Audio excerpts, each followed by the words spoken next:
ప్రతివేదిని ప్రవేశపెట్టండి. చక్రవడ్డీల శరభయ్య, మహాప్రభువులకు ప్రణామాలు. వజ్రాల సోమదత్తుడు, ప్రభువులకు ప్రణామాలు. మీ తగవేదో చెప్పుకోండి. ప్రభువుల వారు చిత్తగించాలి.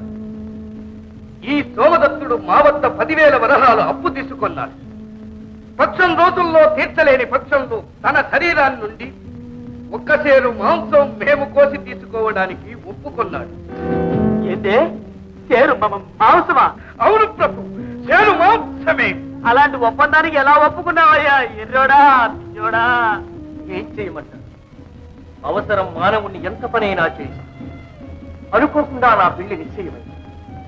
ప్రాణం కన్నా మిన్నగా ప్రేమించిన నా ప్రియురాలు నాకు దక్కకుండా పోతుందని దురాశాపరుడు, దుర్మార్గుడు, విరోధి అని తెలిసి కూడా ఈ శరభయ్యను అప్పడిగాను. దాన్ని అవకాశంగా తీసుకుని నా మీద కక్ష సాధించాలని ఈ నిబంధన పెట్టాడు.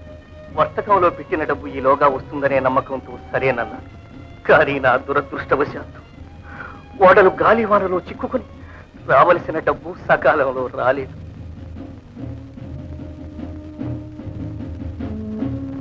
పోనీ ఇప్పుడు తీర్చగలవా? తీర్చడమే కాదు ప్రభు, ఆయన ఇచ్చిన దానికి 2 ఇంతలు ఇస్తాను. బాగానే ఉంటే అతగాడు ఇచ్చేస్తానంటున్నాడు, తీసుకుంటే పోలే. మహారాజా, మాటంటే మాట. మాకు కావలసింది డబ్బు కాదు, అతని శరీరం నుండి చేరు మాంసం. తాను పట్టే గుండెడికి 3 కాళ్ళనే మడిసి మాంసం ఏం చేసుకుంటావయ్యా? చూడు భద్రయ్య, క్షమించండి మహాప్రభు, నా పేరు భద్రయ్య కాదు, శరభయ్య. అసలేవయ్యా, ఎంతో పుణ్యం చేసుకుంటేనే గాని మడిసి జన్మ రాదంట. అటువంటి మడిసిగా పుట్టి సాటి మనిషిని చంపాలనుకోవడం నేరం. నా మాట వినుకొని ఎంత డబ్బు కావాలంటే తీసుకో, సుఖంగా ఉండు. మాంసం చేసం కూడా విడిచిపెట్టు. నా మాట వినుకో. ఎట్టంట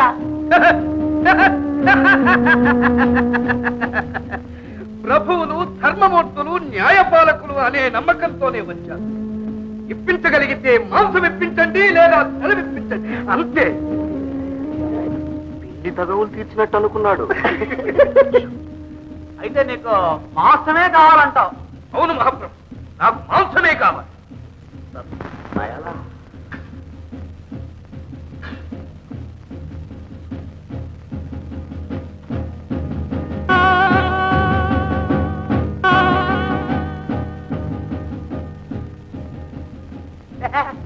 అట్లాగే మాంసమే తీసుకో, కానీ అదేదో మా కళ్ళ ముందే జరగాల.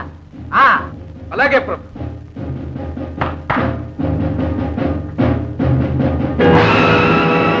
ఏమిటి అన్యాయం?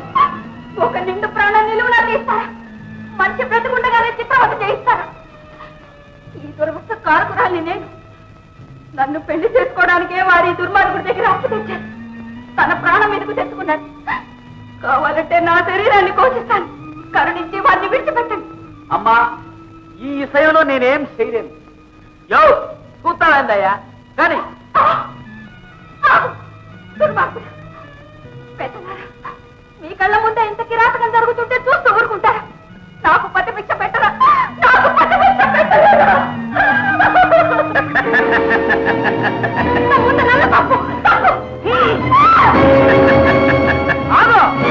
నువ్వు ఆయన దగ్గర తీసుకోవాల్సింది 1 సేరు మాంసమే కదా? అవును ప్రభు. సరే, 1 సేరు మాంసానికి అటు ఇటు కాకూడదు.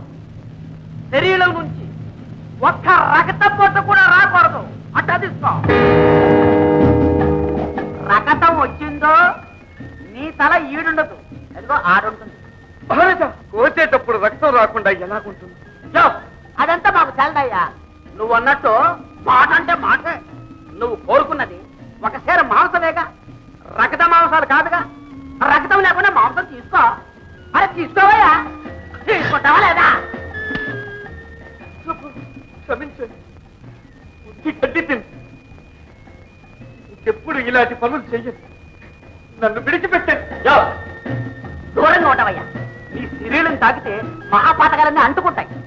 చూడా, నీలాగా వడ్డీలు చేసి నల్లుల్లాగా రక్తం తాగేవాడని ఎర్ర కట్టింత కాల్సాలయ్యా. అరే నేను దయదర్శి వదిలేస్తుంటాను. లే, మనిషిలాగా బతుకు ఇక మీద అయినా ఇంకా నిలబడి నిలబడ్డా ఏదోనాయాలా చూడబోయడానికి వచ్చావా? కృతజ్ఞుడి ప్రభు. మంగిడీలు అంటే ఇంకా దూరంగానే ఉన్నారా? దగ్గరికి రండి. సరళ,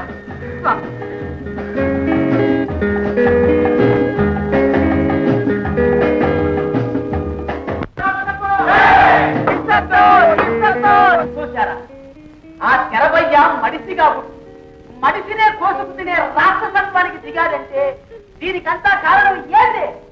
ఈ నాడవే కదా. లోకంలో ఇన్ని హత్యలు అరాచకాలు జరగడానికి కారణం ఈ నాడవే కదా. తల్లి తండ్రి, అన్న తమ్ముడు, భార్య భర్త అనే బంధాలు కూడా తెగదెప్పులు చేసేది ఈ నాడవే కదా. అసలు దీనికున్న ఇలువ దీన్ని పుట్టించిన మనిషికుందా అంట.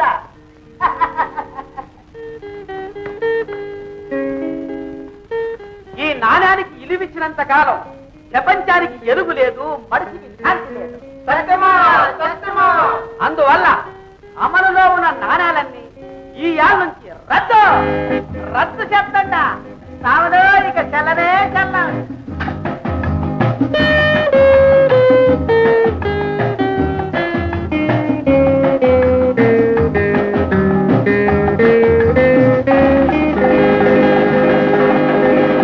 అసాధ్యం.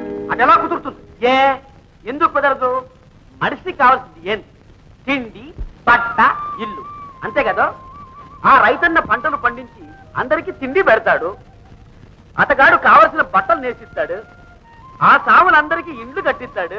ఇట్లాగే మనం తలా ఒక వృత్తి చేసుకుంటూ కావలసినవన్నీ మనలో మనం ఇచ్చి పుచ్చుకుంటాం.